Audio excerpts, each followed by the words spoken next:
Maka dalam bahasa Arab, satu kata bahasa Arab itu maknanya kaya. Kenapa Quran diturunkan dengan bahasa Arab? Agar mencakup seluruh elemen budaya, karakter, bahasa manusia yang memang fitrahnya banyak bahasa. Sehingga orang yang nggak ngerti istiqomah dalam pengertian bahasa Arab, bahasa kitanya sih jejak. Ila hadratin Nabi sallallahu alaihi wasallam. Al-Fatihah. A'udzu billahi minasyaitonir rajim. Bismillahirrahmanirrahim. Faslun alladzi istiqomah. Qala Allah Ta'ala, sebagaimana Allah berfirman di dalam Al-Quran surat Hud ayat 112. A'udzu billahi minasyaitonir rajim. Fastaqim kama umirta. Fastaqim. Tidak ada seorang ulama yang mencetuskan nama istilah dalam agama itu dengan ngarang sendiri. Pasti kembali kepada Al-Qur'annya, kepada hadisnya. Misalnya istilah wudu. Di Quran apa istilahnya? Idza qumtum ila shalah fagsilu wujuhakum wa aydiyakum wa ilal marafiq dan seterusnya. Kok namanya wudu itu? Cuci muka, cuci tangan itu kok namanya wudu. Nah, itu istilah wudu ini diambil daripada Quran dan hadisnya Rasulullah sallallahu alaihi wasallam. Begitupun kita kenal istilah istiqomah. Nah, itu diambil daripada Allah berfirman, "Fastaqim." Maka istiqomahlah kalian kama umirta. Ini turun kepada Rasulullah, "Fastaqim, wahai Muhammad, hendaklah engkau istiqomah teguh dalam pendirian kama umirta, sebagaimana engkau telah diperintahkan oleh Allah." Wa qala ta'ala, innal ladzina qalu rabbuna Allahu tsumma istaqamu. Di dalam ayat lain, ayat 30 sampai dengan 32 surat Fussilat. Innal ladzina qalu rabbuna Allahu tsumma istaqamu tatanazzalu alaihimul malaikatu alla takhafu wa la tahzanu wa abshiru bil jannati allati kuntum tu'adun. Nahnu awliya'ukum fil hayatid dunya wa fil akhirah wa lakum fiha ma tashtahi anfusukum wa lakum fiha ma tad'un nuzulan min ghafurir rahim. Ini 30 sampai 32 yang mendasari tentang maksud makna daripada apa itu istiqomah. Adalah Allah berfirman, innal ladzina, sesungguhnya orang-orang qalu, mereka mengatakan Rabbunallah. Setelah orang-orang itu mengatakan Rabbunallah, Tuhan kami adalah Allah, tsumastaqamu, kemudian mereka berpegang teguh pada pendiriannya, pada keyakinannya, pada imannya bahwa Tuhan itu tidak ada lain selain Allah.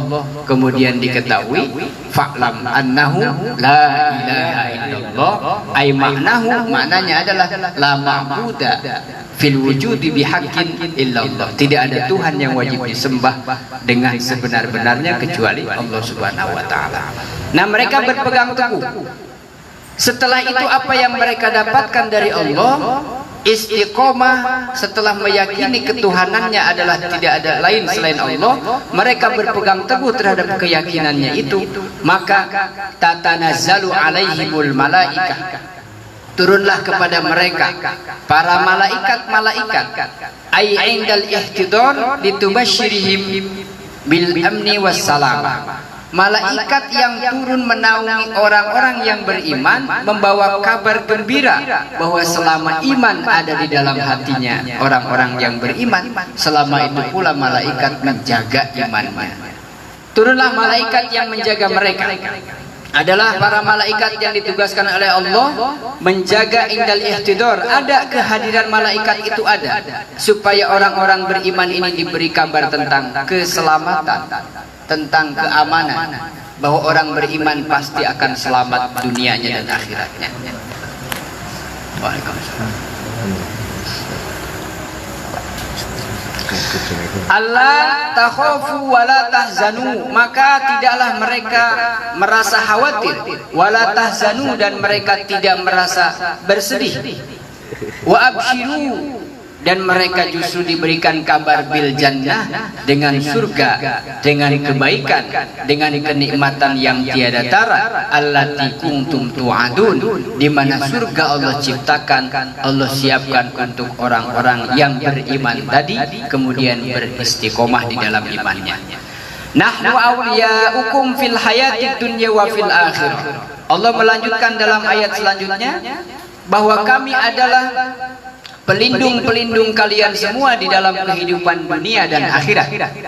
Allah yang melindungi kita ketika di dunia dari mara bahaya, dari apa yang kita tidak harapkan. Allah berikan keselamatan di dunia, nanti juga di akhirat Allah berikan perlindungan kepada kita yang beriman dari kekhawatiran, ketakutan orang-orang di saat tidak bisa lagi kembali ke dunia.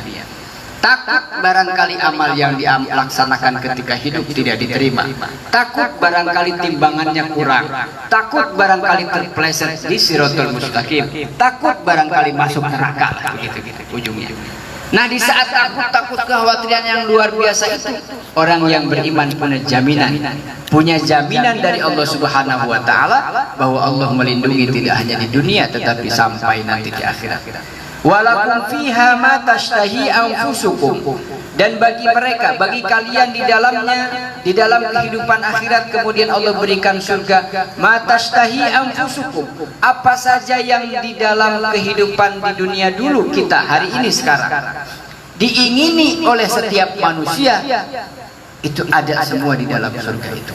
Walakum fiha ma tad'un, apa yang diinginkan oleh kita di sini Allah berikan semuanya, Allah siapkan tanpa ada kekurangan apa-apa dan tidak pernah ada batasan selamanya di dalam surga. Nuzulam min ghafurir rahim, dan itu hidangan itu diturunkan dari Allah Subhanahu wa taala atas rahmat ampunannya Allah dan sifat rahimnya. Maka dimaknailah di dalam lafaz basmalah bismillahirrahmanirrahim, makna kasih sayang Allah Ar-Rahim ya berlakulah di sini di akhirat.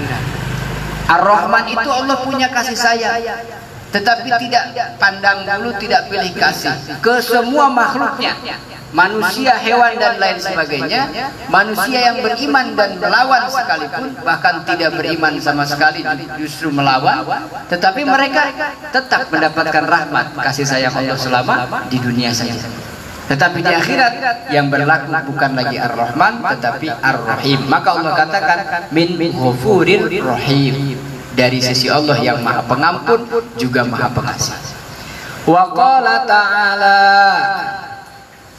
innal ladzina qalu rabbuna Allahu tsumma istaqamu fala khaufun 'alaihim wala hum yahzanun. Sesungguhnya orang-orang mereka yang mengatakan Tuhan kami adalah Allah kemudian beristiqomah dalam keyakinannya, tidak ada keraguan, tidak ada ketakutan pada diri mereka, dan mereka tidak pernah bersedih hati. Apa yang perlu disedihkan ketika kita sudah dikasih tahu oleh Allah bahwa akan ada ujian dalam hidup ini? Dan ini jawabannya. Bagaimana cara minta pertolongannya kepada Allah? Sudah Allah kasih tahu semua rumus dalam kehidupan ini.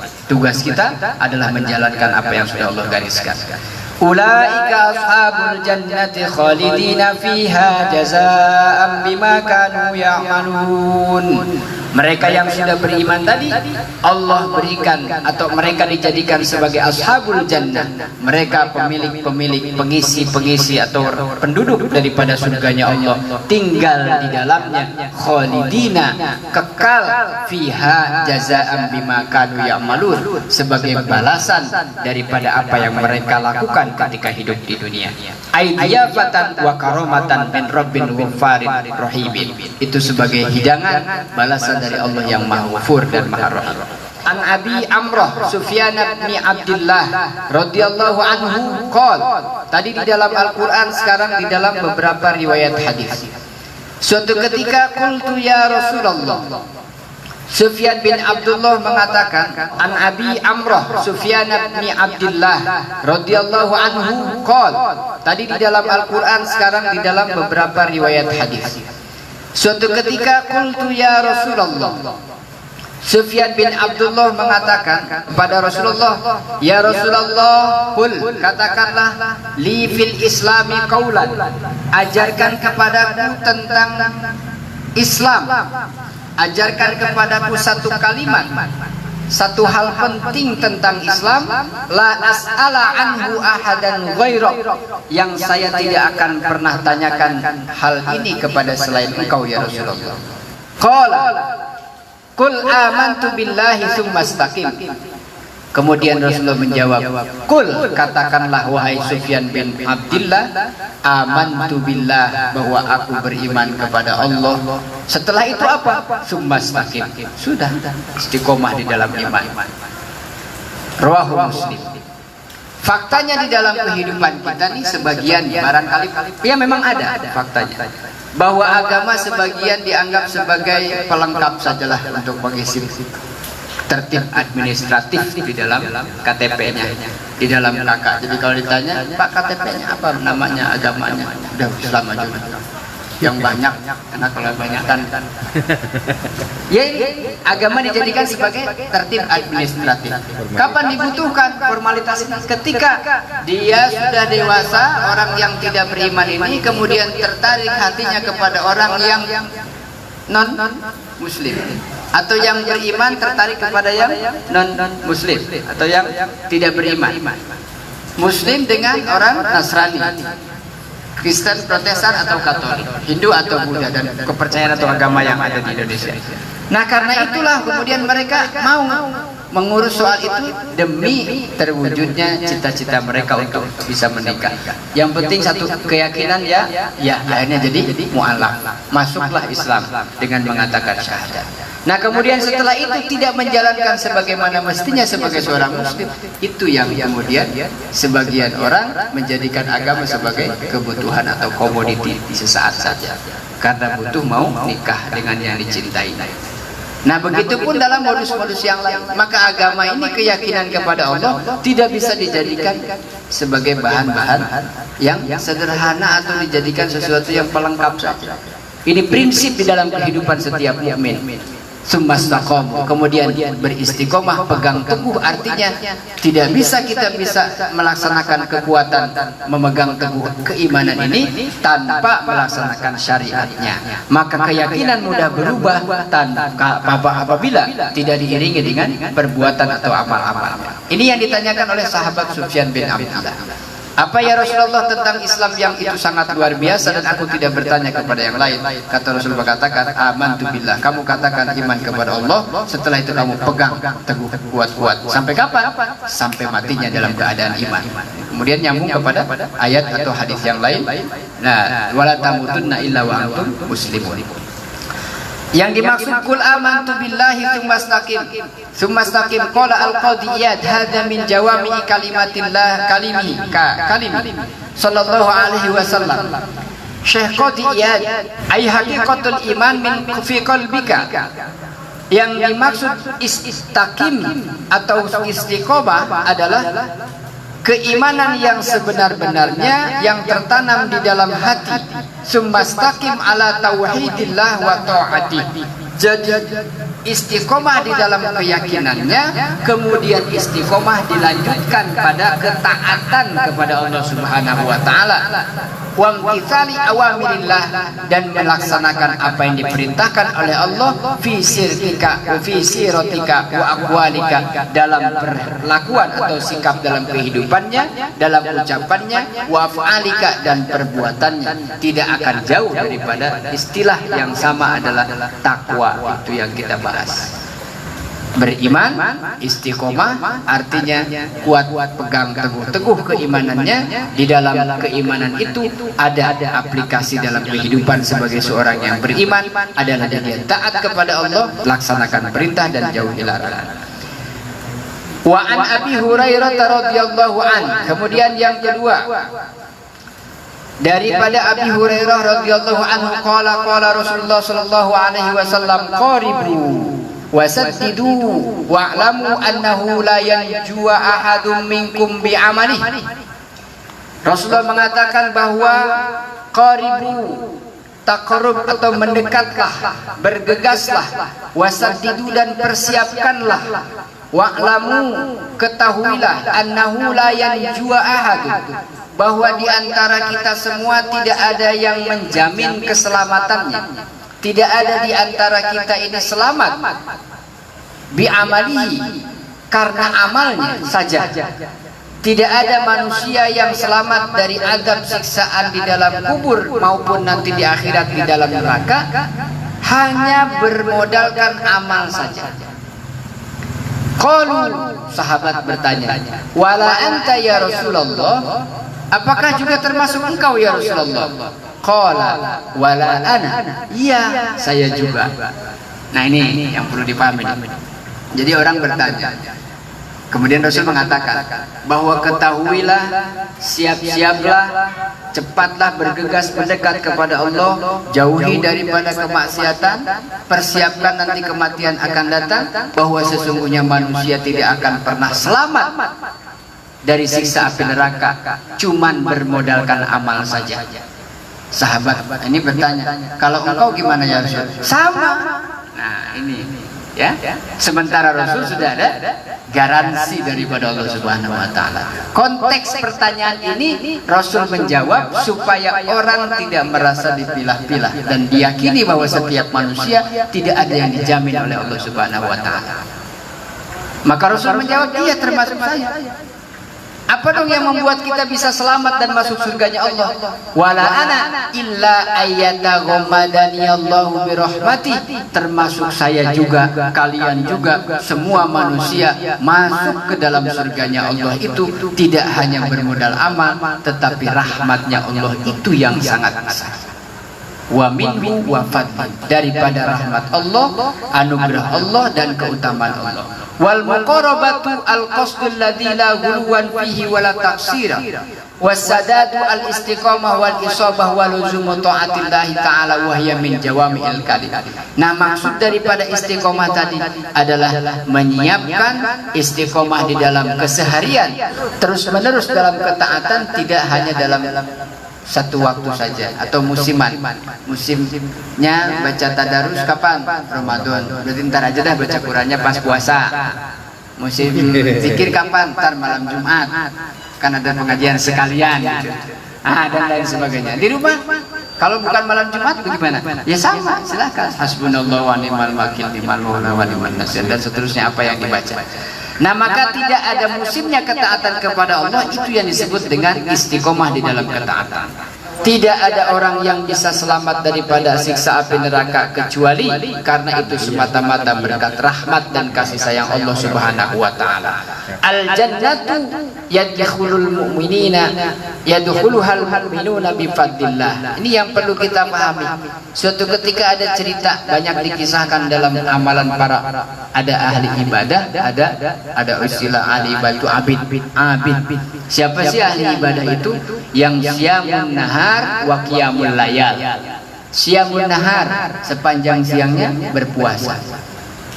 Selagi dia mampu. Wa qiyamul lail atau wa qiyamul layal, setiap malamnya qiyamul lail, tidak pernah putus. Nah, itulah dia ahli ibadah.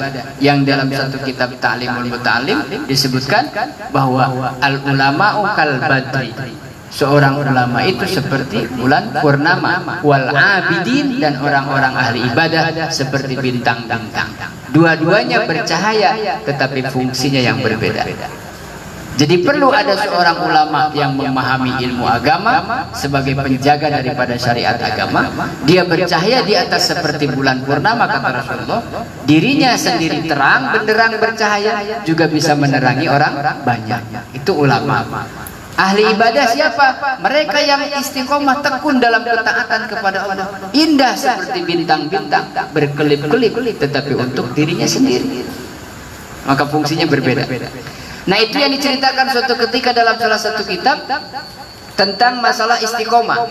Adalah suatu ketika Rasulullah bercerita setelah pulang Isra Mi'raj bahwa nanti di akhirat, di kehidupan akhir zaman ini, di dalam kehidupan akhirat ada seorang yang datang kepada Allah dengan membawa segudang amalan ibadah selama di dunianya. 70 tahun murni. Setelah dia akil balik 70 tahun full, tidak pernah putus daripada ketaatan kepada Allah. Bisa dipastikan dia mungkin punya catatan sendiri, menjaga lisannya dari berbuat jahat, berkata yang tidak baik, menjaga tangan amal perbuatannya, Dihisablah di akhirat, kemudian ketika dipanggil nama orang ini kata Allah, udkhul fil jannati bi rahmati. Orang ini dipanggil, Bapak silakan masuk surga. Sebab karena rahmatku untukmu, kata Allah. Suruh masuk surga, tapi dia enggak. Sebentar ya Allah. Kok cepet banget, kayaknya gratisan gitu. Masuk surga cepet. Tadi dulu sama saya kayak yang lain, pengen dihisab. 70 tahun amal saya di dunia, ya Allah, saya pengen ditimbang, baru saya siap untuk masuk surga. Jadi kayak ngerasa sia-sia gitu. Kalau nggak dihitung, nggak dinilai, saya nggak mau. Nilai dulu aja ya Allah. Nggak apa-apa, saya siap-siap. Dinilai, ditimbang. Kata Allah, timbang coba dengan satu nikmat yang Allah berikan pada mata sebelah kanan. Nikmat satu ditimbang dengan amalnya dia 70 tahun abid, malamnya ya qiyamul lail, siangnya berpuasa, dan lisan tidak pernah berzikir, tidak pernah lepas daripada berzikir. Ditimbang, ternyata tidak ada bandingannya, tidak ada apa-apanya dibanding secuil nikmat Allah Subhanahu wa taala. Maka kata Allah, jika ikutin hisab, yang kamu mestinya ke neraka. Udah kurang amalnya. 70 tahun kurang, full itu, nggak pakai ada jeda yang lain. Maka Rasulullah mengatakan orang masuk surga itu sebetulnya bukan karena amalnya saja, tetapi karena rahmatnya. Maka itu yang di luar kuasa manusia. Siapa yang akan masuk surga? Catatan kemudian ada memang, oh kalau begitu sia-sia dong amal kita. Bukannya kita sering berdoa, ya Allah taqabbal minna sholatana, terima sholat saya, siamana puasa saya, dan seterusnya amal-amal saya, sedekah saya, zikir saya, berbuat baik saya kepada orang tua, berbakti saya kepada guru, dan seterusnya. Ini kan amal perbuatan. Apa artinya kalau nanti sampai di akhirat terus gak dihitung, tiba-tiba sudah masuk surga? Nah ini maksudnya ada tingkatan nanti di akhirat. Surga itu banyak tingkatan, ada pintu-pintu yang kemudian fasilitasnya juga berbeda-beda. Maka amal itulah yang kita sering doa, mudah-mudahan diterima amal ibadahnya dan diampuni segala dosanya, begitu. Amalnya diterima untuk menentukan di level mana nanti dia di surganya. Ini disebutkan di sini. Al jannatu yadkhuluhal mu'minuna bi fadlillah. Sesungguhnya surga itu dimasuki oleh orang-orang yang beriman seluruhnya. Beriman masuk surga, sampai saking yang penting berimannya Rasulullah pernah mengatakan, man qala la ilaha illallah fi hayati, satu kali dalam kehidupan dia baca la ilaha illallah, dakhalal jannah.